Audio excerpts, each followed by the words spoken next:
এখন শুরু করছি আমি পদ্মজা পর্ব ৬২। চন্দ্র তারকাহীন ম্লান আকাশের কারণে চারপাশ অদ্ভুত ভয়ঙ্কর হয়ে আছে। পদ্মজার মুখ ঘেঁষে একটা পাতা মাটিতে পড়ল। সাথে সাথে সে ভয় পেয়ে ২ পা পিছিয়ে যায়। যখন ব্যাপারটা বুঝতে পারল, নিজের ভয় পাওয়া দেখে নিজের উপর খুব বিরক্ত হয়। ২ পা এগিয়ে এসে অন্দরমহলের পিছনে তাকায়। আধো অন্ধকারে আবিষ্কার করল মৃদুল এবং আগন্তুক নেই। চোখের পলকে যেন মুহূর্তেই ভোজবাজির মতো নাই হয়ে গেল। পদ্মজার মস্তিষ্ক সাবধান হয়ে উঠল। মৃদুলের মধ্যে ঘাপলা আছে, ভাবতেই ইচ্ছে করছে না, কিন্তু এই মুহূর্তে দাঁড়িয়ে সে সবকিছু ভাবতে পারে, সবকিছু। পদ্মজা তার পরিকল্পিত পথ ধরে হাঁটা শুরু করল। মনে মনে প্রশ্ন ঘুরপাক খাচ্ছে, মৃদুল জঙ্গলের ভেতরে ঢুকেনি তো? আর দীর্ঘদেহী ঝাঁকড়া চুরের আগন্তুকও কি সাথে রয়েছে? পদ্মজা এক হাতে ছুরি নিল, অন্য হাতে রামদা। তার চোখের দৃষ্টি প্রখর, চারপাশে চোখ বুলিয়ে সাবধানে এক পা করে এগোচ্ছে। নিঃশ্বাস যেন আটকে আছে। এই বুঝি কেউ আক্রমণ করে বসল? সেদিন যতটুকু এসেছিল সে, থাওর করে করে নিরাপদভাবে ঠিক ততটুকুই চলে আসে পদ্মজা। সামনে বড় বড় গাছপালা ডালপালা মেলে দাঁড়িয়ে আছে, ভুতুড়ে পরিবেশ। পদ্মজা কেন জানি নিশ্চিত আজও কেউ থাকবে এখানে, অজানা রহস্যজাল পাহারা দেওয়ার জন্য। আর আশেপাশেই আছে সেই গুপ্ত রহস্যজাল। পদ্মজা যা শিরায় প্রবল উত্তেজনা বয়ে যায়। কয়েকটা গাছ পেরিয়ে সে থমকে দাঁড়ালো। একটা শব্দ ভেসে আসছে কানে। পদ্মজা দুরু দুরু বুকে শব্দচ্ছ লক্ষ্য করে তাকালো। কিছুটা দূরে একজন লোক উবু হয়ে বসে আছে, সম্ভবত প্রস্রাব করছে। পদ্মজা প্রস্তুত হয় লোকটিকে পেছন থেকে আক্রমণ করার জন্য, কিন্তু অগত্যা কারণে তার হাত কেঁপে উঠল। সে কাউকে প্রাণে মারতে পারবে না, সে সাহস হচ্ছে না। একটা খুন করেছে ভাবলেই তার গা কেঁপে ওঠে। সেদিনের খুনটা তার নিজের অজান্তেই হয়ে গিয়েছে। সে যেন ছিল অন্য এক পদ্মজা। সেই পদ্মজাকে সে নিজেও চিনত না। পদ্মজা অস্থির হয়ে কিছু একটা খোঁজে। লোকটা উঠে দাঁড়ায়। পদ্মজা দ্রুত একটা গাছের আড়ালে লুকিয়ে পড়ে। আড়াল থেকে উকি দিয়ে রুদ্ধশ্বাসে তাকিয়ে থাকে লোকটির দিকে। লোকটির মুখ অস্পষ্ট, অবয়ব শুধু স্পষ্ট। দুলকি চালে এদিকেই এগিয়ে আসছে। পরনে লুঙ্গি ও সোয়েটার পরা, মাথায় টুপিও রয়েছে। লোকটার হাঁটা দেখে মনে হচ্ছে না সে টের পেয়েছে অন্য কারো উপস্থিতি। তবুও পদ্মজার নিঃশ্বাস আটকে যায়। সে রামদোদা শক্ত করে ধরল। লোকটি তার কাছে আসতেই সে শরীরের সবটুকু জোর দিয়ে মাথায় আঘাত করে। লোহার রামদার এক পাশের আঘাতে লোকটি লুটিয়ে পড়ে মাটিতে, গোঙানির শব্দ করে। হাত পা ধাপড়াতে থাকল। সেকেন্ড কয়েক পরই দেহ নিস্তেজ হয়ে যায়। পদ্মজার বুক ফুঁড়ে নিঃশ্বাস বেরিয়ে আসে। তবে লোকটাকে কাঁচা খেলোয়াড় মনে হলো। এক আঘাতেই কুপোকাত। পদ্মজা একবার ভাবল টর্চের আলোয় লোকটার মুখ দেখবে। তারপর মাথায় এলো, টর্চের আলো দেখে যদি অতপাতা বিপদ তার উপস্থিতি টের পেয়ে এগিয়ে আসে। তাই আর টর্চ জ্বালাল না। সে নিথর দেহটিকে পিছনে ফেলে সামনে এগিয়ে গেল। বাতাসের শাঁ শাঁ শব্দ, ঝিঁঝি পোকার ডাক, আর অশরীরীর মতো দাঁড়িয়ে থাকা গাছপালা আর রাতের অন্ধকার বারবার পদ্মজার গা হিম করে দিচ্ছে। পদ্মজা প্রমোদ গুণে নিজের মধ্যে সাহস জোগানোর চেষ্টা করছে। বড় বড় গাছপালা ফেলে সে খোলা জায়গায় এসে দাঁড়ালো। সামনে কোনো বড় গাছ নেই। জঙ্গলের মাঝে এরকম খোলা জায়গা কেন? এতে কি কোনো রহস্য লুকিয়ে আছে? একদমই খোলা তাও নয়, জংলি লতাপাতা রয়েছে, তবে একটু অন্য রকম। লতাপাতার মাঝে জোঁক বা কোনো বিষাক্ত জীব থাকতে পারে। বিপদের কথা ভেবেও পদ্মজা ঝুঁকি নিল। সে পা বাড়ালো সামনে। কয়েক কদম এগোতেই জুতা ভেদ করে কাটা ফুটে পায়। আঘাতে আবার আঘাত লেগেছে। ব্যাখায় পদ্মজার কলিজা যেন ছিঁড়ে যায়। সে কাটা বের করার চেষ্টা করে। চোখ দিয়ে টপ টপ করে জল বেরোয়। রক্ত জবা ঠোঁট দুটি জলে ভিজে যায়। মৃদুল এদিক ওদিক দেখে বলল, লিখন ভাই, চলো চইলা যাই। অসহনীয় যন্ত্রণায় লিখনের কপালে বিন্দু বিন্দু ঘাম জমেছে। সেসবকে তোয়াক্কা করে সে বলল, পদ্মজার খোঁজ নিতে হবে আগে। মৃদুল বুঝতে পারছে না কি করবে সে। লিখনের হাত থেকে গলগা গল করে রক্ত বেরোচ্ছে। দুপুরে সে পূর্ণার সাথে দেখা করতে মোড়ল বাড়িতে গিয়েছিল। পূর্ণার চোখ মুখ ফুলে যা তা অবস্থা। অনেক কান্নাকাটি করে পদ্মজার জন্য। পূর্ণা আশঙ্কা করছে তার বোন ভালো নেই। মৃদুলেরও তাই মনে হয়। সে যেতেই পূর্ণা ঝরঝর করে কাঁদতে থাকল। তখন লিখন শাহ আসে, তার শুটিং শেষের দিকে। সপ্তাহখানেক পর ঢাকা ফিরবে। তাই পূর্ণাদের সাথে দেখা করতে এসেছিল। পূর্ণাকে ওভাবে কাঁদতে দেখে লিখন বিচলিত হয়ে পড়ে। তারপর প্রশ্ন করে বিস্তারিত জানতে পারে। লিখন হাওলাদার বাড়িতে আসতে চাইলে মৃদুল না করল। সে বলল ঢুকতে দিবে না। লিখন মৃদুলের কথা শুনে না, চলে আসে হাওলাদার বাড়িতে। পিছু পিছু আসে মৃদুল, কিন্তু দুর্ভাগ্যবশত দারোয়ান গেটের ভেতরেই ঢুকতে দিল না লিখনকে। তখন মৃদুল লিখনের সাথে পরিকল্পনা করল। তারা বাড়ির পিছনের ভাঙা প্রাচীর পেরিয়ে বাড়ির ভেতর ঢুকবে। লিখন প্রথম রাজি না হলেও পরে রাজি হল। সে চিন্তিত হয়ে পড়েছে, পদ্মজার খোঁজ নেই, কথাটা সে ভাবতেই পারছে না। এত বয়সে এসেও সে একটা মেয়ের জন্য এত বেকুল হয়ে পড়ছে, তাও বিবাহিত মেয়ে। এমন মেয়েকে ভালোবেসে বেকুল হওয়া তো সমাজের চোখে খারাপ। এই সমাজের জন্যই সে পদ্মজার থেকে নিজের এত দূরত্ব রাখে, যাতে কোনো খারাপ কথা, কোনো দুর্নাম পদ্মজাকে ছুঁতে না পারে। পদ্মজা যেন অসুখী না হয়। সেই পদ্মজার নাকি 4 দিন ধরে খোঁজ নেই। মৃদুল দেখা করতে চাইলে তাও করতে দেয়া হচ্ছে না। লিখনের মাথার রগরগ দপদপ করতে থাকে। আধার নামতেই দুজনে হাওলাদার বাড়ির পিছনের ভাঙা প্রাচীর দিয়ে বাড়ির সীমানায় ঢুকে পড়ে। বাড়ির পিছনে যে জঙ্গল, সে জঙ্গল সহ পুরো বাড়ির সীমানা মিলিয়ে চারিদিকে গোল করে প্রাচীর দেয়া। তাই পিছনের প্রাচীর দিয়ে তারা আগে পশ্চিম দিকের জঙ্গলে পা রাখে। মৃদুল একবার মদনের সাথে পশ্চিম দিকে এসেছিল একটা ঔষধি পাতা নিতে। তাই সে জানত এদিকে বড় বড় কাঁটা আছে, যা পথ রোধ করে। এজন্য সে রামদা নিয়ে এসেছে, যা লিখনের হাতে ছিল। লিখন অসাবধানবশত কাঁটার লতাপাতা কাটতে গিয়ে নিজের হাতে আঘাত করে বসে, ফলে ক্ষত সৃষ্টি হয়ে গলগল করে বেরিয়ে আসে রক্ত। রক্তাক্ত হাত নিয়ে বেরিয়ে আসে জঙ্গল থেকে। মৃদুল চিন্তিত ভঙ্গিতে বলল, ভাই, রক্ত তো বন্ধই হইতাছে না, কি করা যায় বলো তো? আসো চইলা যাই, বাজারে যাইবা, নয়তো ডাক্তারের বাড়িতে নিয়ে যাব। ব্যস্ত হয়েও না মৃদুল। লিখন এক জায়গায় বসল। তারা অন্দরমহলের বাম দিকে আছে। মৃদুলের হাত থেকে টর্চ নিয়ে লিখন চারিদিকে কিছু দেখল। তারপর বলল, ওই যে দেখা যাচ্ছে, ওই পাতাটা নিয়ে আসো। আচ্ছা ভাই। মৃদুল লিখনের দেখানো কয়েকটা পাতা নিয়ে আসে। তারপর কোচলে নরম করে লিখনের ক্ষতস্থানে লাগায়। লিখন বলল, হয়েছে, এবার রক্ত পড়া বন্ধ হয়ে যাবে। আমরা চইলা যাইলেই পারতাম, পদ্মজার খোঁজ না নিয়ে কিভাবে যাই? পদ্মজা ভাবিরে এত ভালোবাসো ভাই, অবাক করে আমারে। লিখন মুচকি হেসে বলল, এসব বলো না মৃদুল, এসব বলতে নেই। সত্যি কথা কইতে ডর কিসের? লিখন ঠোঁটে হাসি রেখেই উঠে দাঁড়ালো। হাঁটতে হাঁটতে বলল, বিবাহিত নারী নিয়ে এসব বলতে নেই। সমাজ ভালো চোখে দেখে না। সমাজরে আমি জুতা মারি। তোমার বয়স বেড়েছে ঠিকই, জ্ঞান হয়নি। বলতে বলতে লিখন অন্দরমহলের পিছনে এসে দাঁড়ালো। গা হিম করা ঠান্ডা বইছে। তার পরনে শীতবস্ত্র নেই, ঠান্ডায় জমে যাচ্ছে সে।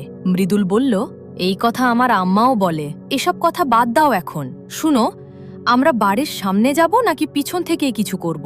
লিখনের ভাবগতি বোঝা যাচ্ছে না। মৃদুল লিখনের দৃষ্টি অনুকরণ করে অন্দরমহলের 2 তলায় তাকালো, পদ্মজার ঘরের জানলার দিকে। প্রশ্ন করল, পিছনে কি করার আছে? পদ্মজার ঘরের জানলার পাশে রেন্ট্রি গাছটা দেখেছ? গাছে উঠে উঁকে দিলেই পদ্মজাকে দেখা যাবে, কথা বলাও যাবে। উঠতে পারো গাছে? আরে পুরুষ মানুষ হয়েছি কি জন্যে?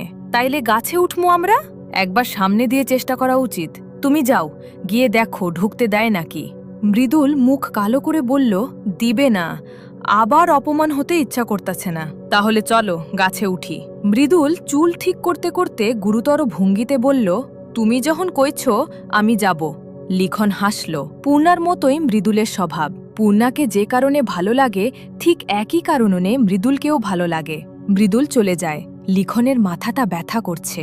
সে 2 হাতে কপালে দুপাশ চেপে ধরে পদ্মজার ঘরের জানলার দিকে তাকিয়ে ভাবে, একজন জনপ্রিয় অভিনেতা হয়ে এভাবে প্রাচীর ডিঙিয়ে লুকিয়ে একপাক্ষিক ভালোবাসার মানুষের খোঁজ নিতে আসাটাকে হয়তো কারো চোখে পাগলামি মনে হবে, কিন্তু তার চোখে গুরুত্বপূর্ণ দায়িত্ব, নিজেকে ভালো রাখার দায়িত্ব। পদ্মজা ভালো আছে ভেবেই সে মানসিকভাবে ভালো থাকে। এ কথা ঠিক। পদ্মজার সাথে আমিরের এত সুখ দেখে তার বুকে চিনচিন ব্যথা হয়। তবে এটাও ঠিক, পদ্মজার সুখ দেখে সে শান্তিও পায়, বেঁচে থাকার মানসিক মনোবল পায়, আশা থাকে মনে। আছে, বেঁচে আছে পদ্মফুল। চাইলেই দূর থেকে দেখা যাবে, চাইলে কথা বলাও যাবে। কিন্তু যদি নাই বা থাকে, তবে মৃদুল এসে জানালো, শালার ব্যাঠা দুলাভাই নাই, কেউই নাই দরজার সামনে। লিখন বলল, তাহলে চলো সামনে দিয়েই যাই। আমারও কেমন লাগছিল এভাবে লুকিয়ে বাড়ির পিছন দিয়ে। লিখন হাসল, ম্লান হাসি। সে এগিয়ে গেল, সাথে মৃদুল। দুজন অন্দরমহলে প্রবেশ করল নির্বিঘ্নে, কোনো বাধা আসেনি। আমিনা সদর ঘরে বসেছিলেন। তিনি লিখনকে দেখে বললেন, তুমি এইখানে কেড়ে আইছ? মৃদুল ঘরে ঢুকে বলল, ফুফু আম্মা, পদ্মজা ভাবি কই? আমিনা বসা থেকে উঠে দাঁড়ালেন। মৃদুলের কাছে এসে আদুরে গলায় বললেন, কই আছিলি বাপ? তোর ফুপায় বকছে বইলা চইলা যাবি কেন? আমি তোর ফুফু আম্মা আছি না, তুই এইখানেই থাকবি, যতদিন ইচ্ছা থাকবি। মৃদুল কপালে ভাঁজ সৃষ্টি করে বলল, ধুর, বাদ দেও এসব কথা। তোমার জামাই একটা ইবলিশ, ইবলিশের ধারে কাছে মানুষদের থাকতে নাই। আমিনা মৃদুলের মুখ ছুঁয়ে বললেন, এমন কয় না বাপ। আদর পরে কইর, এখন কও তো, পদ্মজা ভাবি কই? ঘরেই আছে। ভাবির কি শরীর ভালা আছে? আমিনা ক্ষণ মুহূর্ত সময় নিয়ে লিখনকে দেখলেন, তারপর বললেন, ভালা। আচ্ছা ফুফু আম্মা, আমরা উপরে যাইতাছি। আমিনা লিখনের দিকে আঙুল তাক করে তীক্ষ্ণ স্বরে বললেন, এই ছেড়াও যাইব? লিখন চোখের দৃষ্টি অন্যদিকে ফিরিয়ে নিল। পরপুরুষ হয়ে পদ্মজার মতো মেয়েকে দেখতে যাওয়া ঠিক হবে না বোধহয়। মৃদুল তো এই বাড়ির আত্মীয়, সে গেলে সমস্যা নেই। মৃদুল কিছু বলার পূর্বে লিখন বলল, আমি এখানে বসি, তুমি যাও। না ভাই, তুমি আইও। আরে মৃদুল, যাও তো। মৃদুল সিঁড়িতে পা রাখল। আমিনা ভাবছেন, পদ্মজা তো ঘরেই আছে, বাড়িতে কোনো পুরুষ নেই। এরকম সময়ে যদি পদ্মজা নিচে নেমে আসে, লিখনের সাথে কথা বলে, আর এ খবর কোনোভাবে খলিল হাওলাদারের কানে যায়, তবে তার রক্ষে নেই। তিনি উঁচু কণ্ঠে ডাকলেন, মৃদুল রে। মৃদুল তাকালো। আমিনা জানেন না পদ্মজা সত্যি যে ঘরে নেই। তিনি মিথ্যে ভেবে বললেন, পদ্মজায় তো ঘরে নাই। লিখন উদ্বিগ্ন হয়ে প্রশ্ন করল, কেন, কোথায় গিয়েছে? আমিনা নির্বিকার কণ্ঠে বললেন, আমি কি তা কইতাম, গেছে কোনো কামে। মৃদুল সিঁড়ি ভেঙে নেমে আসলো। ভাবি একলা গেছে? আমিনা আরেকটা মিথ্যা বললেন, না, একলা যায় নাই, আমিরের লগে গেছে। মৃদুল উৎসুক হয়ে জানতে চাইল, আমির ভাই বাড়িতে ছিল? আমি যে দেহি নাই, ভাবছি জরুরি কোনো কামে ঢাকাত গেছে। আচ্ছা, ফুফু আম্মা অন্দরমহল নজরবন্দিতে আছিল কেন?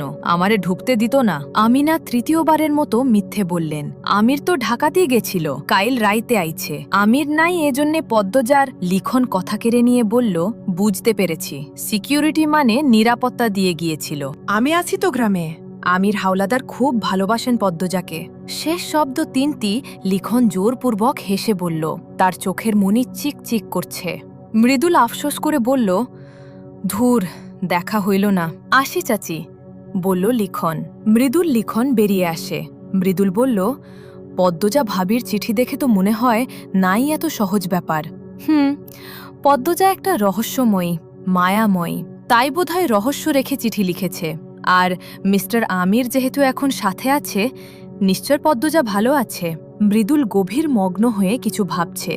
সে লিখনের কথার জবাবে বলল, তবুও আগামীকাল পদ্মজা পূর্ণার সাথে যোগাযোগ না করলে আমরা আবার আসব না হয়?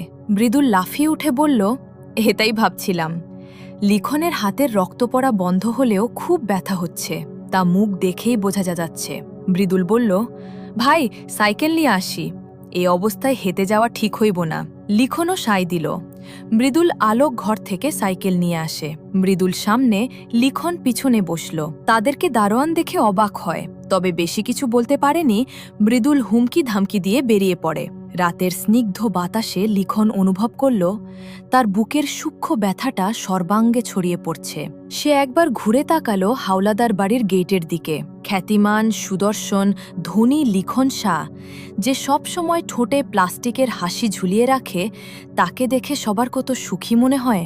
কত যুবক স্বপ্ন দেখে লিখন শাহর অবস্থানে আসার, কিন্তু তারা কি কখনো জানবে লিখন শাহ সর্বক্ষণ বুকের ভেতর বিষাক্ত সূচ নিয়ে হাসে। সে সূচের তীব্রতা তাকে এক মুহূর্ত শান্তি দেয় না। পদ্মজা চারিদিকে হাঁটছে, কিন্তু চোখে পড়ার মতো কিছু পাচ্ছে না। কি এমন আছে এখানে যা পাহারা দেওয়ার জন্য কেউ না কেউ থাকে? কিছুই তো নজরে আসছে না। পদ্মজা জংলি লতাপাতার উপর হাঁটতে হাঁটতে অনেক দূরে চলে আসে। শিশিরের জলে পায়ের তালু থেকে হাঁটু অবধি ভিজে গিয়েছে। পা জোড়া ঠান্ডায় জমে যাওয়ার উপক্রম। থেকে থেকে কাছে কোথাও শেয়াল ডাকছে। পদ্মজার বুক থুকপুক থুকপুক করছে। মনে হচ্ছে কয়েক জোড়া চোখ তার দিকে তাকিয়ে আছে, যে কোনো মুহূর্তে আক্রমণ করে বসবে, ছিঁড়ে খাবে দেহ। ভাবতেই পদ্মজার গা শিউরে উঠল। সে ঢোক গিলল, তারপর আয়তুল কুরসি পড়ে বুকে ফুঁ দিল। আয়াতুল কুরসি যতবার সে পড়ে ততবার নিজের মধ্যে একটা শক্তি অনুভব করে, ভরসা পায়। এই মুহূর্তেও তার ব্যতিক্রম হয়নি। সে সামনে এগোতে এগোতে একসময় আবিষ্কার করল তার পায়ের নিচে মাটির বদলে অন্য কিছু আছে। চকিতে পদ্মজার মস্তিষ্ক 4 গুণ গতিতে সচল হয়ে উঠল। সে পায়ের নিচের লতাপাতা সরাতে গিয়ে দেখল এই লতাপাতাগুলো শেকড় নেই। পদ্মজা দ্রুত গতিতে সব লতাপাতা সরালো। তখনই আবছা আলোয় চোখে ভেসে উঠল লোহার মেঝে। পদ্মজার মুখে একটি গাঢ় বিস্ময়ের ছাপ প্রতীয়মান হয়ে উঠল। তার উত্তেজনা বেড়ে যায়। শীতল শরীর উত্তেজনায় ঘামতে শুরু করল। লোহার মেঝেটা খুব একটা বড় নয়। পদ্মজা টর্চ জ্বালায়, রয়েছে, মনে হচ্ছে একপাশে ছিদ্র রয়েছে। চকিতে পদ্মজার মাথায় এলো আলমগীরের দেয়া চাবিটার কথা। সে দ্রুত পেটিকোটের 2 ভাঁজ থেকে চাবিটি বের করল। প্রবল উত্তেজনায় তার হাত মৃদু কাঁপছে। বিসমিল্লাহ বলে চাবি ছিদ্রে প্রবেশ করালো এবং কাজও করে। পদ্মজা বিস্ময়ে বাকহারা হয়ে পড়ে। কি হতে চলেছে? সে লোহার এই অংশটি 2 হাতে তোলার চেষ্টা করল। যতটা ভারী ভেবেছিল ততটা নয়। পদ্মজা লোহার ভাবলেও এটা বোধহয় লোহার নয়। ধীরে ধীরে পদ্মজা আবিষ্কার করল এটি একটা দরজা, গুপ্ত কোনো ঘরের দরজা। সে আতঙ্কে হিম হয়ে যায়। নিচের দিকে একটা সিঁড়ি নেমে গেছে। পদ্মজা তার কাঁপতে থাকা পা এগিয়ে দেয় ভেতরে। সে ভয় পাচ্ছে না তা নয়, খুব ভয় হচ্ছে। এমন আচানক ঘটনার সম্মুখীন তো আগে হয়নি। সিঁড়ি ভেঙে সে অনেক দূর অবধি নেমে আসে। ভীষণ ঠান্ডা এদিকে, মনে হচ্ছে সব স্বপ্ন। কোনো রূপকথার গল্পের রাক্ষসপুরীতে চলে এসেছে। চোখের সামনে ভেসে ওঠে আরেকটি দরজা। এই দরজাটি অদ্ভুত ধরনের। তাদের ঢাকার বাড়িতে হুবহু একই রকম দরজা আছে। এই দরজার আড়ালে যাই হয়ে যাক, বাইরে শব্দ আসে না। পদ্মজা অস্পষ্ট একটা সন্দেহে বিভোর হয়ে ওঠে। এই দরজাটি খুলতে আলমগীরের দেয়া চাবিটাই কাজ করে। পদ্মজা চাবিতে চুমু খায়। এত গুরুত্বপূর্ণ চাবি আলমগীর তাকে দিল কেন? এসব সিসি ভাবার সময় এখন নয়, বাকিটুকু তাকে দেখতে হবে। দরজা খুলে অন্য একটি অংশে প্রবেশ করতেই মুখে তীব্র আলো ধাক্কা খেল। পদ্মজা কপাল কুঁচকে 2 হাত সামনে বাড়িয়ে আলোর গতিবেগ রোধ করে মুখে অস্ফুট বিরক্তিসূচক শব্দ করল। তারপর ধীরে ধীরে পিটপিট করে তাকালো। চারিদিকে রং বেরঙের বাতি জ্বলছে। এই বাতিগুলোও তার চেনা, তাদের বাড়িতে আছে। যখন বিদ্যুৎ থাকে না, ব্যাটারি চালিত এই বাতিগুলো পুরো বাড়ি আলোয় আলোয় ভরিয়ে তুলে। 2 দিকে আরও 2টো দরজা। প্রথম দরজাটিতে লেখা স্বাগতম, দ্বিতীয়টিতে লেখা ধ রক্ত। রুম্পা তো এমন কিছুই বলেছিল। পদ্মজা আর এক মুহূর্তও দাঁড়ালো না। দ্বিতীয় দরজাটির দিকে হেঁটে আসে। এটার কোনো তালা নেই, তাহলে খুলবে কি করে? পদ্মজা ধাক্কা দিল, সাথে সাথে খুলেও গেল। পদ্মজার মুখ হা হয়ে যায়। তার ঠোঁট বারবার শুকিয়ে যাচ্ছে। এই কোথায় এসেছে সে? আর কি ফিরতে পারবে নিজের ঘরে? আচমকা পদ্মজার কানে ভেসে আসে মেয়েদের কান্নার চিৎকার। পদ্মজার রক্ত হিম হয়ে যায়। এরকম একটা জায়গায় এতগুলো মেয়ে কেন কাঁদছে? কত কষ্ট, যন্ত্রণা সেই কান্নায়। কান্নার বেগ বাড়ছে, যেন কেউ বিরতিহীনভাবে আঘাত করছে। পদ্মজা 2 হাতে ছুরি ও রামদা শক্ত করে ধরল। তারপর সেই কান্না অনুসরণ করে এগিয়ে গেল সামনে। যত এগুচ্ছে কান্নাগুলো তীব্র ধাক্কা দিচ্ছে বুকে। পদ্মজার নিঃশ্বাস আটকে আছে। সে চলে এসেছে খুব কাছে। চোখের সামনে আরেকটা ঘরের দরজা। দরজাটি একটু খোলা। সে সাবধানে দরজা ঠেলে ঘরে ভেতর তাকালো। আর ঠিক তখনই তার পায়ের পাতা থেকে মাথার তালু অবধি শিরশির করে উঠল। চোখের সামনে দেখা দৃশ্যটা দুঃস্বপ্ন বলে মনে হতে লাগলো। মনে হচ্ছে জায়গায় জমে গেছে সে। বিবস্ত্র অবস্থায় 5-6টি মেয়ে হাতজোড় করে কাঁপছে, কাঁদছে। তাদের শরীর রক্তাক্ত। আর সামনে দাঁড়িয়ে আছে একটা লম্বা শ্যামবর্ণের দেহ। গায়ে শার্ট নেই, প্যান্ট নেমে এসেছে নাভির অনেক নিচ অবধি। তার হাতে বেল্ট। সম্ভবত বেল্ট দিয়েই মেয়েগুলোকে আঘাত করছিল। প্রশস্ত ও তুষ্টপুষ্ট শরীরের গড়নের মানুষটিকে চিনতে পেরে পদ্মজার বুকের পাঁজর টোন টোন করে উঠল। তার হাত থেকে পড়ে যায় ছুরি ও রামদা। বিকট শব্দ হয়। সেই শব্দ অনুসরণ করে উপস্থিতি মানুষগুলো চোখ পড়ে দরজার দিকে। পদ্মজা ধপ করে বসে পড়ে মাটিতে। শরীরের সবটুকু শক্তি নিমিষেই কে যেন চুষে নিয়েছে। পদ্মজাকে দেখে মানুষটির চোখ হিংস্র জন্তুর মতো জলজল করে উঠে। কপাদজে শিরা ভেসে উঠে। হিংস্র চাহনি আরো ভয়ঙ্কর হয়ে যায়। সে ভাবতেই পারছে না পদ্মজা এত দূর চলে এসেছে। পদ্মজা বিস্ময় ভরা ছলছল চোখ দুটি সেই মানুষটার দিকে তাক করে অস্পষ্ট স্বরে বলল, ছি। এখানে শেষ হলো আমি পদ্মজা, পর্ব 62।